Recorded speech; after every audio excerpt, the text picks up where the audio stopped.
The Free Thinker Show. Ignite your mind, challenge the norm. Ever dream of ditching the 9 to 5, building your own website, being your own boss? It's the ultimate fantasy, right? Totally.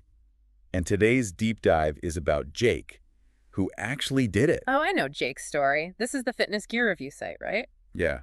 Treadmills, protein powder, you name it, he reviewed it. And get this, he was making like $20,000 a month. Talk about living the dream. Wow. Okay, so where do we come in? What's the catch? Well, let's just say Google happened. Oof. Yeah, those algorithm updates can be brutal. No kidding. His traffic tanked like almost overnight. We're talking 95% gone. Ouch. Yeah, that's every website owner's worst nightmare.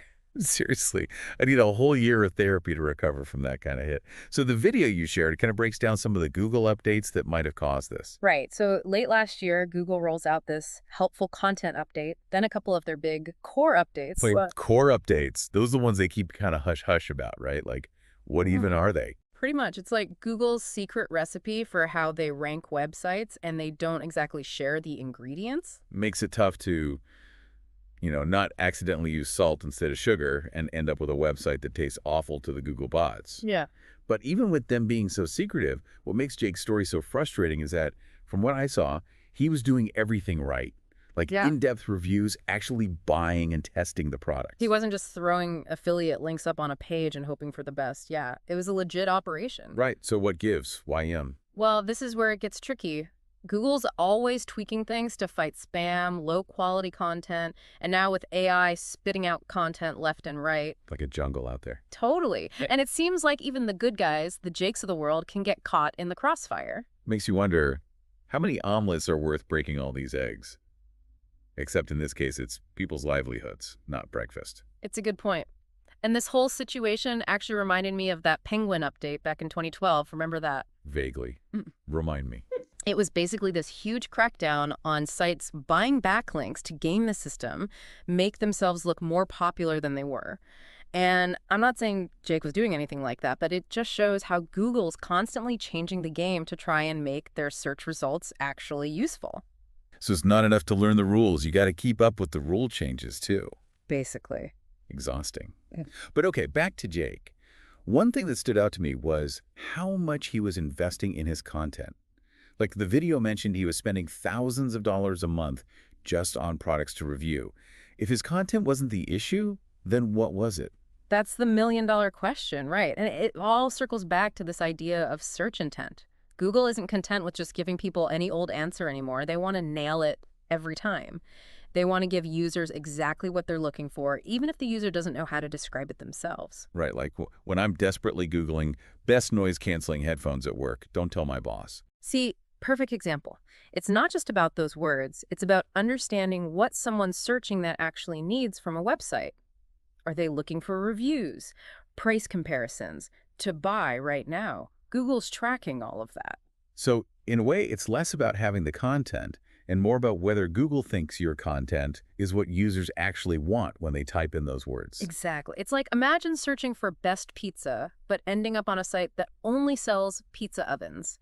Technically related, but not what you were looking for. Okay, yeah, I see what you mean. And based on that traffic nosedive, sounds like Google wasn't convinced Jake's site was the right fit for what people were searching for. Pretty much.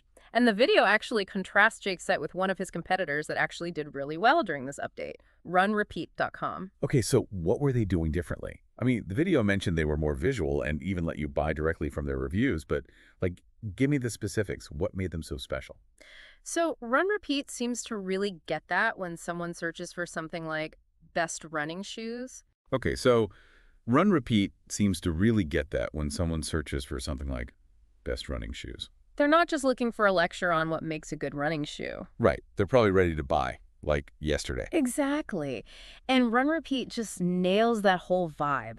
First off, their site is beautiful, very image-focused. You've got high-quality photos of every shoe, like from all angles, and even videos of people actually wearing and running in them. Okay, so it's more engaging, for sure. But does that really make a difference? A huge difference. Think about it. When you're shopping online, what's the one thing you can't do?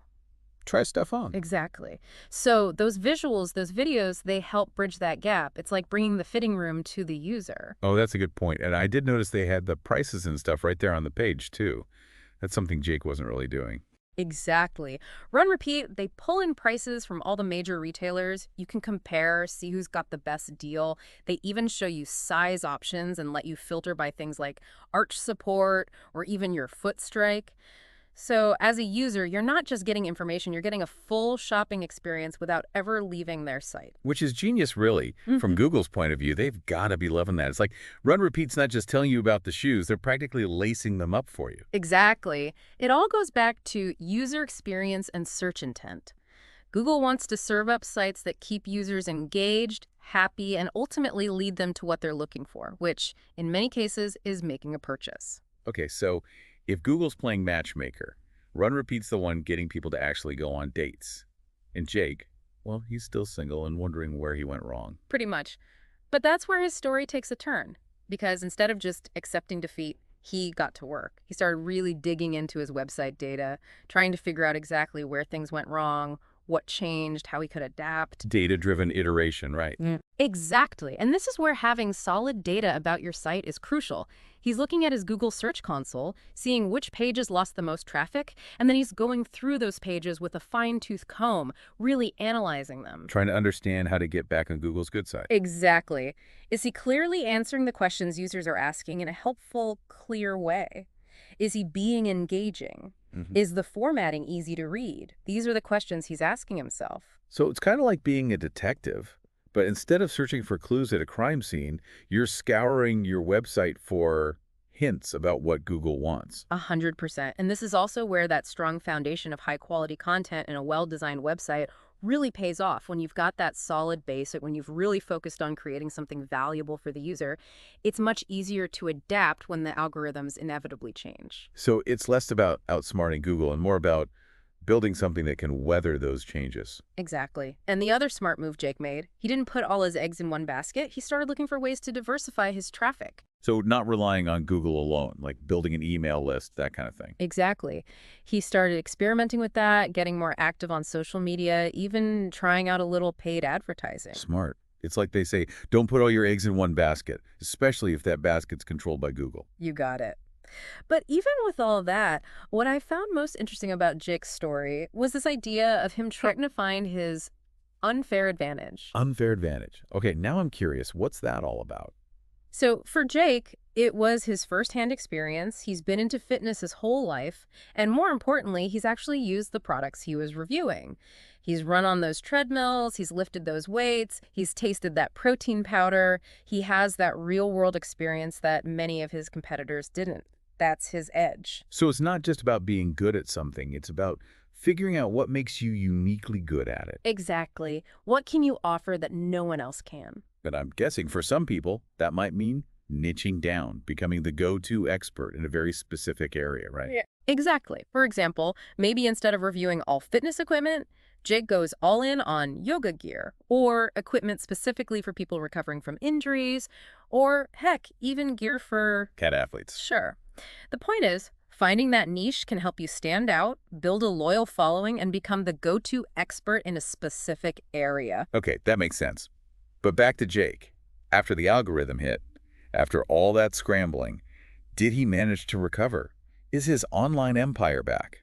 Well, the good news is he's getting there. Actually, he mentions in the video that like 2 weeks after they finished filming, Google had another one of those core updates, and his traffic actually went up. Oh, wow. Seriously? Yeah, it wasn't back to what it was before, but it was definitely a step in the right direction. So even with those positive signs, sounds like the whole experience, left its mark on him.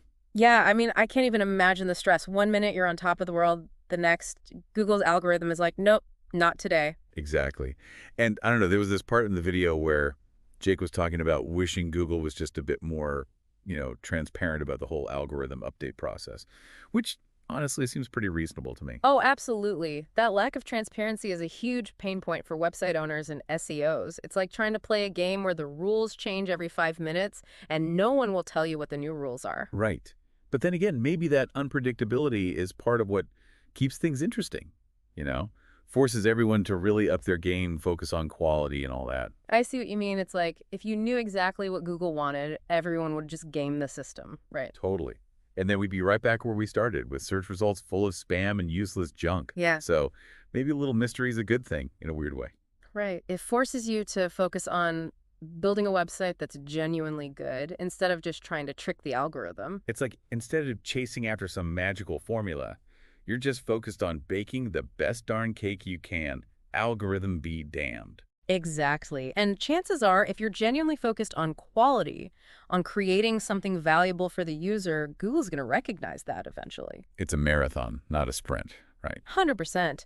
And the cool thing is, Jake's story's still unfolding, right? We don't know what the future holds for his site, for Google's algorithms, for any of us, really. True. It's like that saying, the only constant is change. Though, hopefully, a few less of those changes involve plummeting website traffic. I'll second that. But hey, that's what we're here for, right? Trying to make sense of this crazy online world, one algorithm update at a time.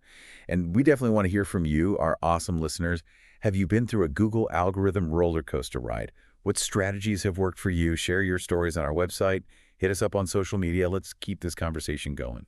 Absolutely. Let's compare battle scars and trade war stories. Exactly. Because in the world of SEO, you're never truly alone. Unless your traffic completely tanks, then you're just staring at your Google Analytics in the dark. But until then, happy optimizing, everyone.